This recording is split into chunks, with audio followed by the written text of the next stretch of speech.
C'est donc la fin de cette conférence et pour la clore, je vais laisser la parole à l'Organisation mondiale de la santé, à Alain Labrique, donc je rappelle qu'il en est le directeur du département santé digitale et innovation. Voilà. En anglais, on appelle ça le post-prandial slump. Alors là, on est en général Tout le sang au moment où tout le monde, après le repas, est dans l'espèce de trou après, vous savez, le post-prandial. La température du Sahel, on se sent bien chaleureux. Je veux juste... Moi, je suis asiatique, alors on a besoin des personnes de haut. Alors, voilà. So I'm going to switch to English and hopefully I will... Et je repasse à l'anglais et j'espère que les interprètes pourront suivre. Merci beaucoup à la Fondation Pierre Fabre, merci beaucoup aussi à tous les organisateurs et à tous les collègues, confrères, consoeurs qui sont là, qui font partie de ce dialogue et puis aussi ce moment où on reconnaît des réalisations. Aujourd'hui, les lauréats méritent tout d'abord qu'on les applaudisse et je pense qu'elles méritent même une standing ovation. Donc je vous invite à vous lever pour féliciter tous les lauréats de cette promotion. Well done, really, really well done. Well done. Merci et félicitations. That's another sort of secret intervention. Et c'est aussi une des interventions secrètes de l'OMS. Parce que vous savez qu'être assis, c'est pas bien. C'est presque aussi horrible que de fumer. Donc à l'OMS, on fait en sorte qu'on bouge. Donc voilà, je fais pression de votre santé. Alors j'aurais besoin de la télécommande. La Fondation est un champion depuis longtemps de l'utilisation à bon escient de la technologie pour essayer de répondre à des défis, à des points négligés. Et en reconnaissant les lauréats aujourd'hui, on montre qu'il y a la possibilité de résoudre des problèmes persistants. Mais permettez-moi de vous dire pourquoi je suis là. Pourquoi cet expert que je suis en épidémiologie, expert en santé, mais d'un point de vue beaucoup plus théorique, comment je suis devenu aussi un champion de la technologie. On a tous vécu cette révolution de la connectivité entre les années 2000 et 2016. Vous voyez que le monde a gonflé en quelque sorte. En fait, on a ici représenté la carte en fonction du nombre de téléphones portables par habitant. Et si on regarde cette carte, on voit qu'il y a pratiquement un chevauchement entre la révolution du téléphone portable et la révolution... Non, on le voit moins bien du coup. Donc, la révolution du portable et pourtant les défis qui subsistent en matière de mortalité maternelle et néonatale. C'est-à-dire qu'on a parlé de cet avion, de ce 747 qui s'écrase tous les 2 jours avec toutes ces mamans et ces bébés à bord. Et ça m'intéresse parce que ma maman et moi... Ah oui, à l'époque, on avait encore les photographies en couleur. Vous voyez, je ne suis pas tout à fait de la préhistoire. Et quand elle a failli mourir de sepsis, quand elle m'a donné naissance au Bangladesh, où je suis née, et moi, j'ai failli mourir parce que le travail était très compliqué. Et donc c'est pour ça, vous savez, avec une grosse tête comme la mienne, j'ai eu du mal à sortir. Et donc, à l'époque, on n'avait pas le numérique pour nous aider. Mon papa est allé de clinique en vélo parce que on ne pouvait pas téléphoner, on n'arrivait pas à avoir 7 jours d'antibiotiques, 7 jours de médicaments pour la traiter et pour s'assurer que moi aussi je survive. Donc il a fait le tour de la ville en vélo. Et c'est peut-être ce qui a boosté ma carrière de chercheur et l'intérêt que j'ai pour les outils numériques. Vous savez, parfois, un simple coup de fil sur un portable change la vie, change la trajectoire d'un enfant qui va vivre ou qui va mourir. Et pendant la pandémie, je sais qu'on a tous été sur le même bateau et on a vu rien d'autre qu'un changement mais planétaire. Au niveau des prises de décision en santé, les gouvernements se sont enfin rendus compte que le numérique pouvait être un catalyseur. On voit maintenant des études qui sont réalisées sur la manière dont les pays ont répondu à la pandémie du Covid. Et on voit qu'il n'y a pas de chemin vers la santé pour tous si tout le monde n'a pas accès au numérique. Alors on a parlé de technologie de pointe, on a parlé de l'IA, on a parlé de l'avenir, mais le numérique a besoin de nous. Le numérique a besoin que l'on parle aussi de renforcement du système de santé et des systèmes de santé. Vous savez, le rapport de la Banque mondiale récemment en a fait ses gros titres. Il faut arrêter de parler de la santé numérique. Il faut vraiment parler du numérique dans la santé. Il est indispensable que les travailleurs de santé soient formés au numérique. La technologie qui a été présentée ce matin, M-Pesa, c'est cette technologie de la banque en ligne. Et ça a révolutionné la banque et l'accès à la banque dans beaucoup de pays d'Afrique. Vous savez, je ne pourrais pas survivre sans mon calendrier Outlook qui me dit ce que je dois faire d'une minute à l'autre. Et ça aide aussi les travailleurs de santé à optimiser, à prioriser les foyers qu'ils visitent. Ça permet aussi de faire le monitoring de la supply chain. Par exemple, on n'attend pas que les médicaments principaux soient complètement à court pour repasser une commande, pour éviter qu'on n'ait plus, par exemple, de médicaments anti-paludisme et qu'on ne se retrouve pas en rupture de stock. Et je voulais aussi souligner le lien qui existe avec la société Google. Pendant la pandémie, Google a fait en sorte que les individus, où qu'ils soient, aient des informations de qualité sur la manière dont on pouvait gérer la pandémie. Donc le numérique nous permet de trouver des dénominateurs communs à la population, permet aussi de mettre en œuvre des systèmes de rédibilité où les gens sont responsables, où les gouvernements sont responsables, et permet aussi d'identifier les personnes qui sont les récipiendaires. On parle aussi du dernier kilomètre, on parle aussi de la couverture santé universelle. Mais en tant qu'épidémiologiste, si on ne trouve pas le dénominateur commun, comment savoir le pourcentage de la population que vous touchez ? À ce jour, pour ceux d'entre vous qui n'êtes pas dans le domaine de la santé, vous serez choqués d'apprendre que pour l'instant, on ne compte pas encore le nombre de mamans qui meurent en couche. Pour l'instant, on n'arrive pas à l'estimer correctement. Et si ça ne vous garde pas éveillé, le fait qu'en Afrique ou en Asie du Sud-Est, il y a une maman qui meurt et on ne sait pas exactement combien il y en a, c'est juste une approximation, ce n'est pas un décompte. Et ça, vraiment, c'est épouvantable et il faut le résoudre. Donc il faut aussi faire en sorte que nos travailleurs de santé qui sont surchargés soient justement soulagés. Et on continue en plus de mettre sur leurs épaules de plus en plus de tâches. Donc il faut voir comment le numérique peut optimiser, leur permettre d'utiliser leur temps pour soigner les gens et non pas pour remplir des formulaires qui va ensuite partir chez des bailleurs de fonds ou chez un quelconque gestionnaire. Vous savez, quand on parle de santé publique, il faut se concentrer pas seulement sur la technologie, sur les gadgets. Il faut penser vraiment en soins primaires. Il faut vraiment penser en termes d'agents de santé communautaire et aussi de données qui vont éclairer la prise de décision. Il faut travailler au niveau du gouvernement de manière à ce que ces données, on en parlait à l'instant, on pensait les données qui sont actuellement générées par toutes ces applis qui sont vraiment un trésor de guerre. Mais il faut que ces données soient vraiment à la disposition et que les gouvernements fassent en sorte qu'elles soient à la disposition des soignants et de la communauté. On parle aussi de capital.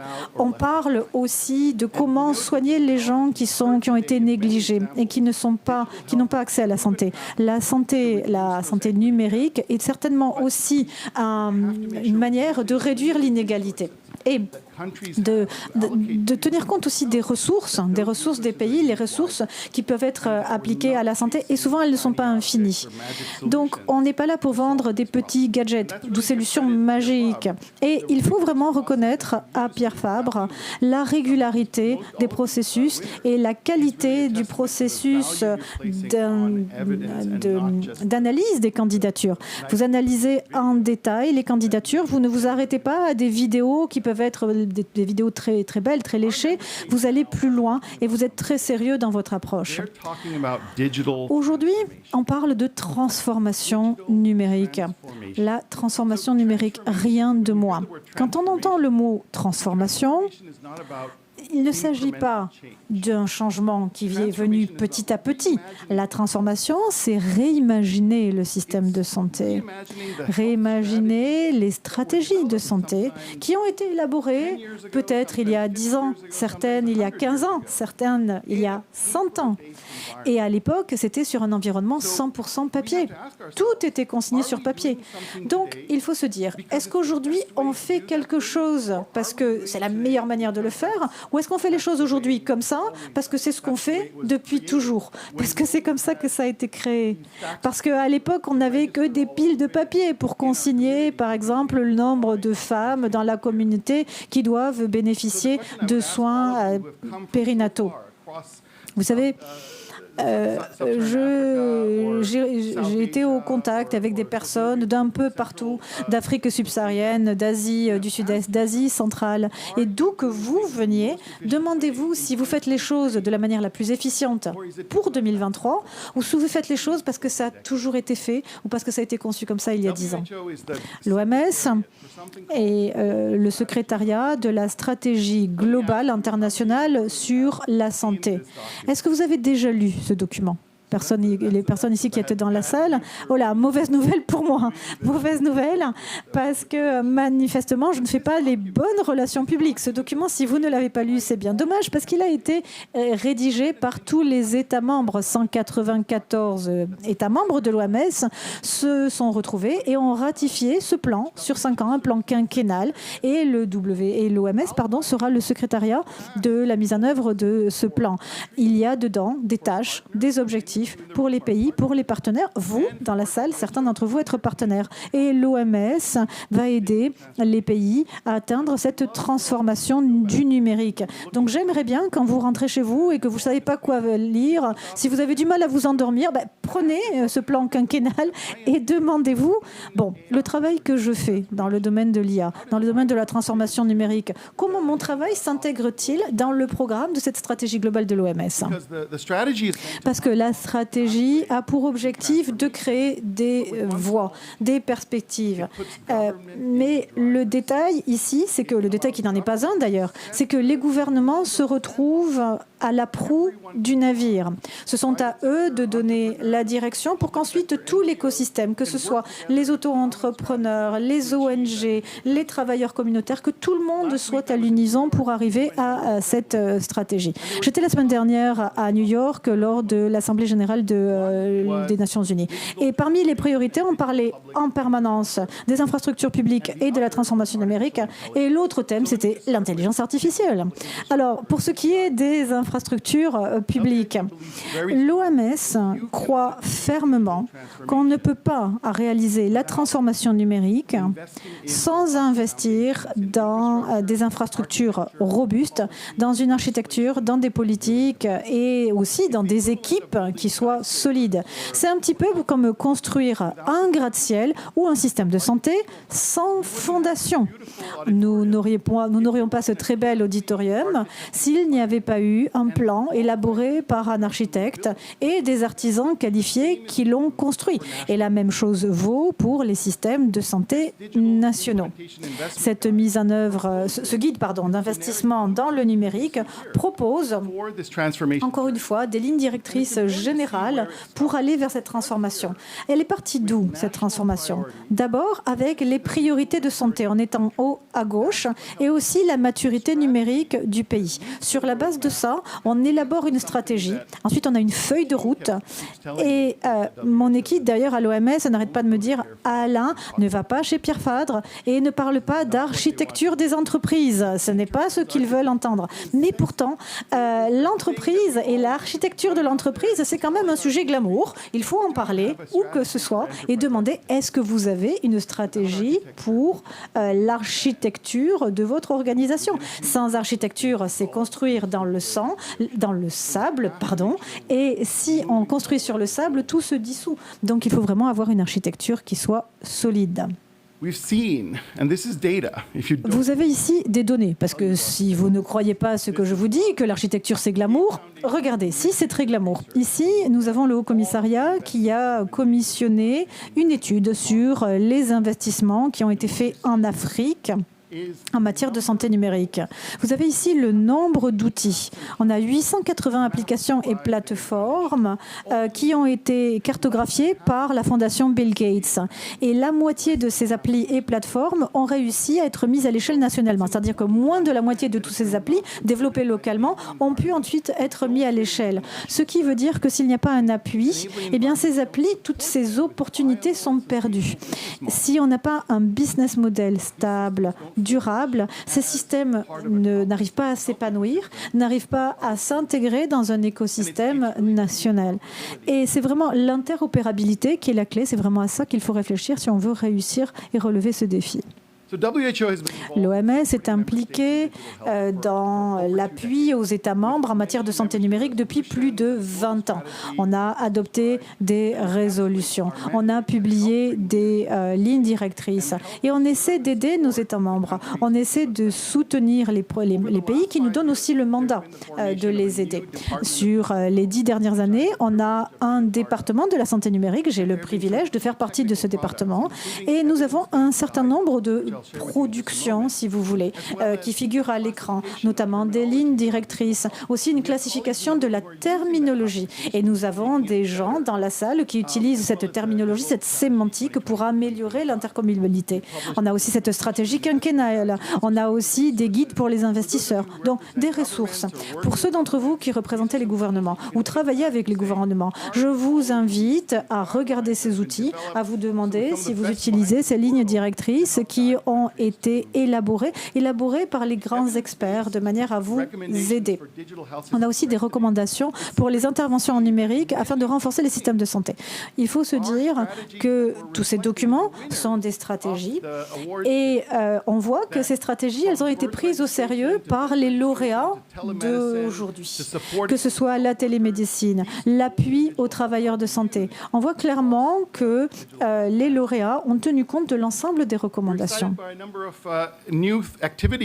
Nous avons aussi lancé beaucoup d'activités sur ces 12 derniers mois. Et je vais prendre un instant pour vous les présenter parce que je pense qu'elles ont des implications sur ce que vous faites.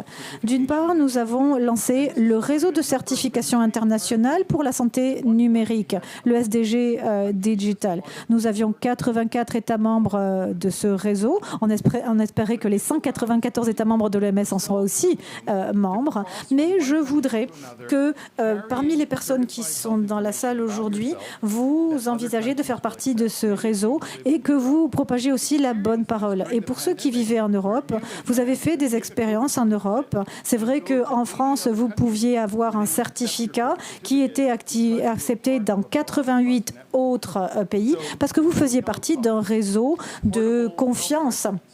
Et on essaie de favoriser cette architecture, ce réseau et l'interopérabilité, là encore, notamment par la carte jaune digitale, par exemple.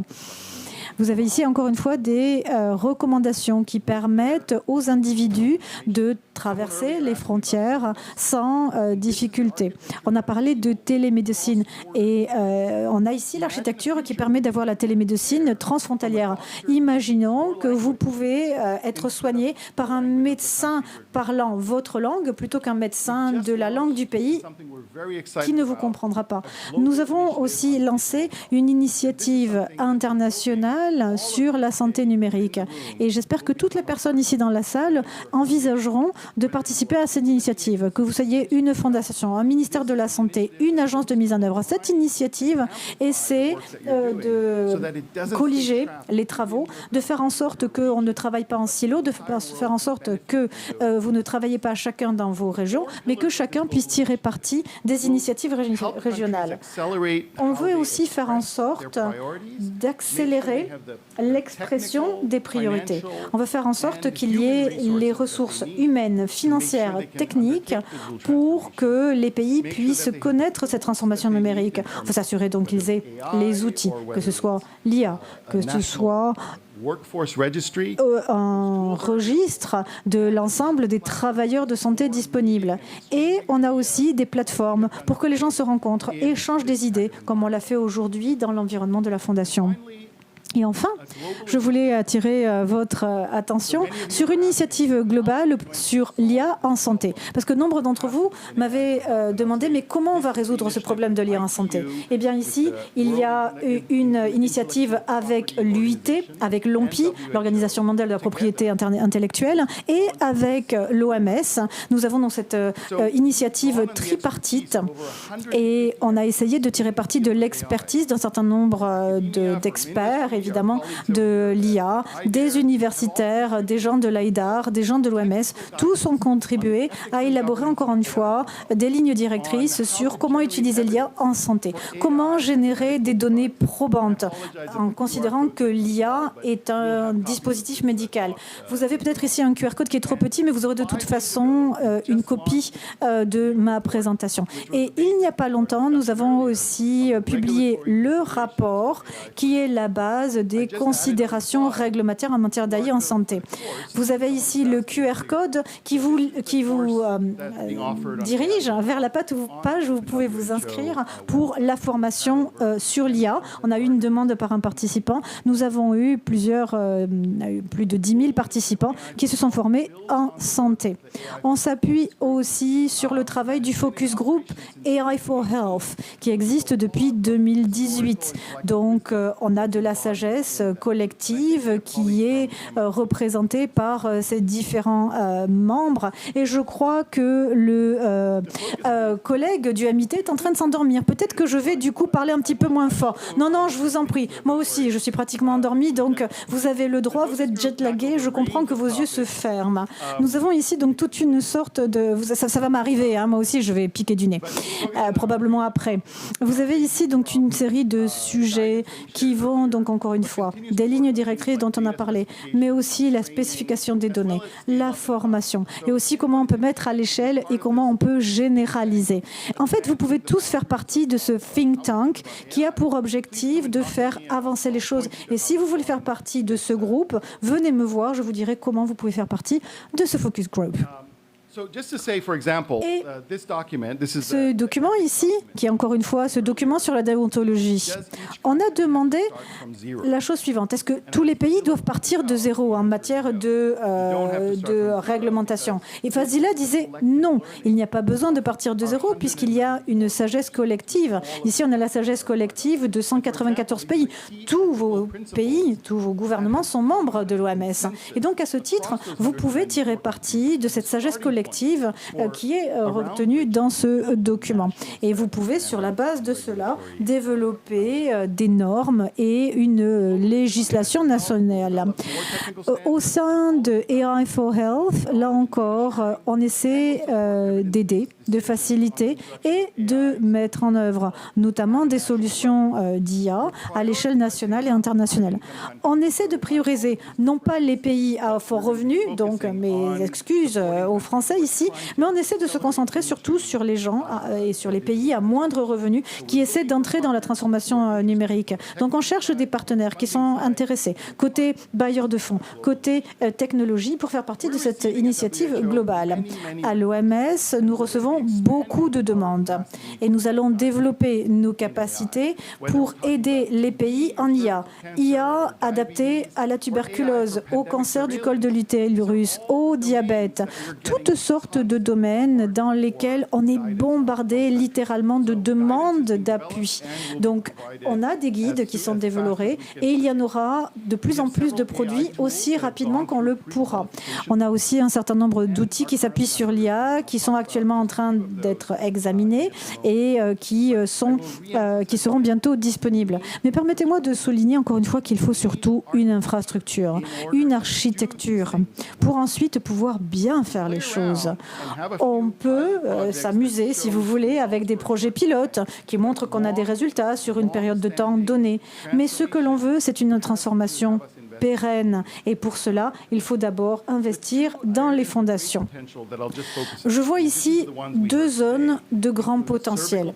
D'abord, c'est le dépistage du cancer du col de l'utérus, qui est un cancer qui est parfaitement soignable, qui touche essentiellement les femmes dans les pays à bas et à revenus intermédiaires et bas. Et l'IA est prometteuse.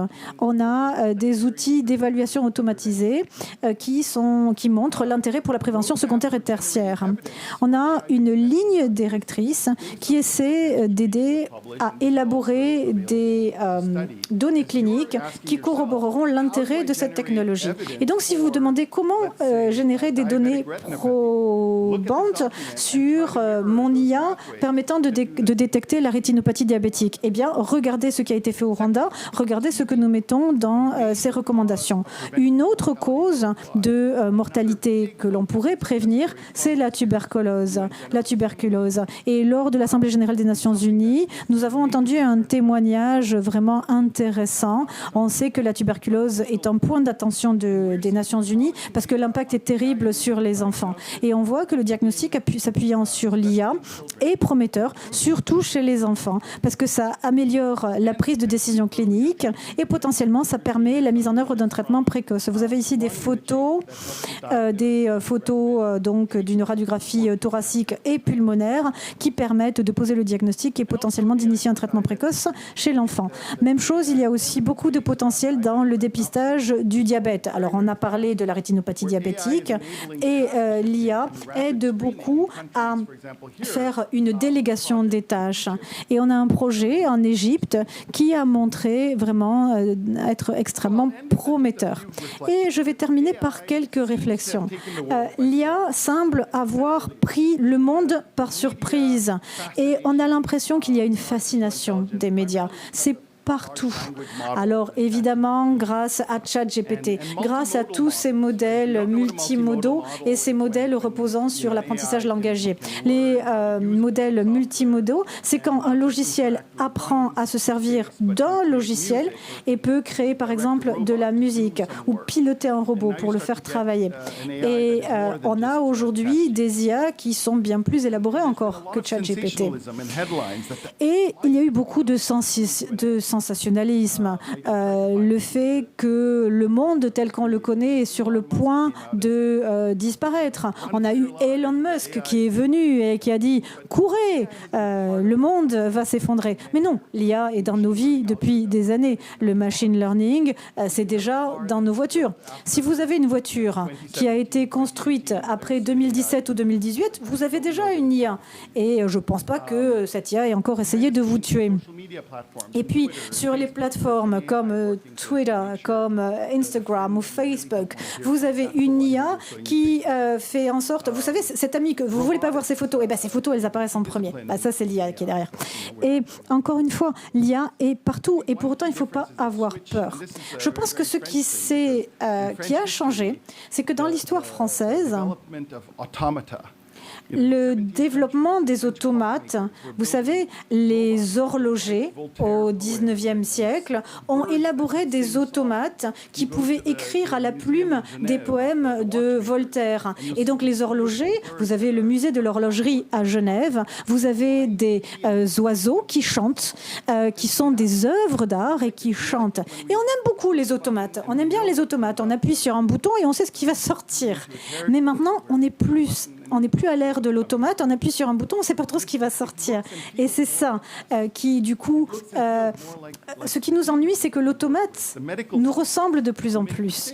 Vous savez, l'étudiant en médecine, il fait des erreurs quand il traite les patients. Et quand il fait une erreur, pour autant, on ne l'éteint pas, n'est-ce pas? On ne le met pas à la porte. On le forme, et en le formant, son taux d'erreur diminue. Et je pense que quand on essaie de discuter autour de cela, et je pense que je l'ai déjà dit au moins 3 fois aujourd'hui déjà, l'IA, c'est un terme très générique. Ça fait référence à des choses qui sont très, très différentes, suivant la tâche qui est réalisée, suivant le niveau d'autonomie, suivant le risque associé à la situation dans laquelle on utilise l'IA. Donc quand on parle d'IA, il faut aussi parler d'opportunités, de risques, de besoins réglementaires.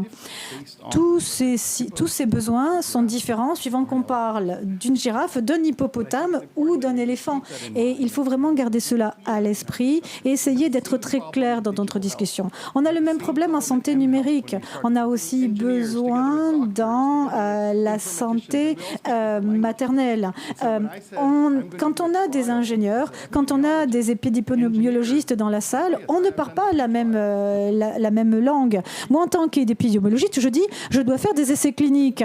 Et l'informaticien me dit, ah mais oui, moi j'ai déjà fait des essais aussi. Un essai pour un informaticien et un essai pour un épidémiologiste, ça ne prend pas le même temps. Mais toujours est-il qu'il y a un domaine qui m'inquiète. Il y a bien un domaine qui m'inquiète. C'est l'intersection entre l'IA et la désinformation.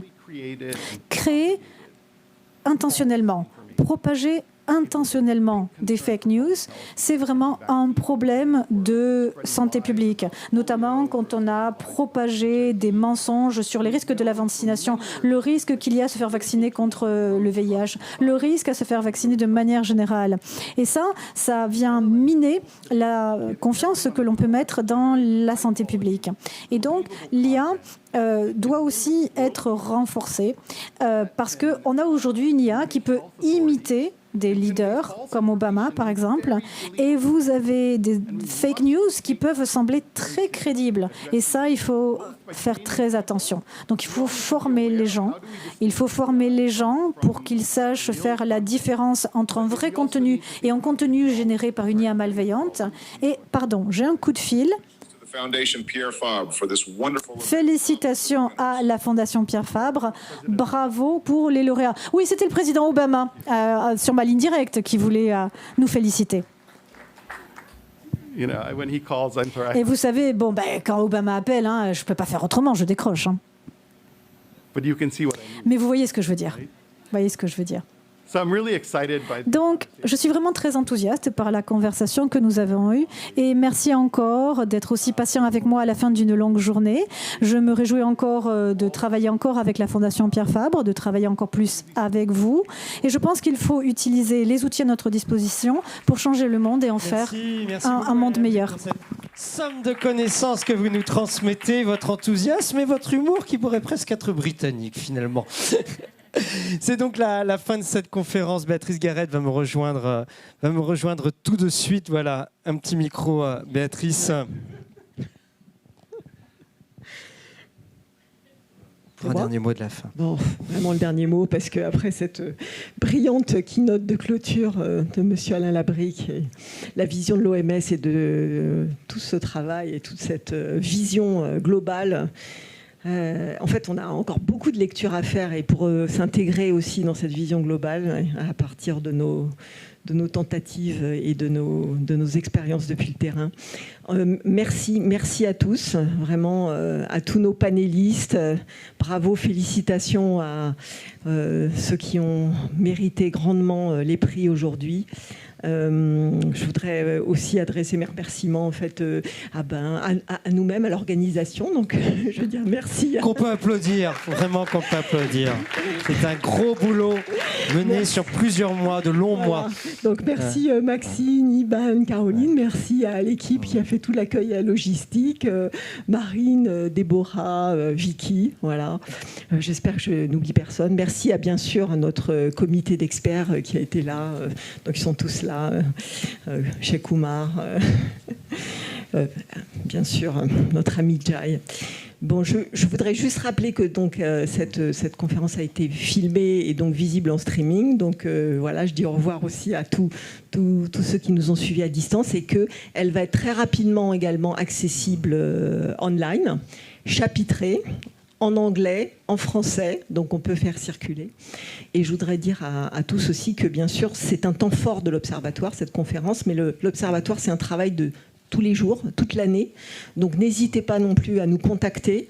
On essaye de faire des réseaux les plus fructueux possibles entre nous, entre tous ceux qui nous écoutent. Donc contactez-nous aussi. Je veux dire, les défis sont immenses, en même temps très enthousiasmants.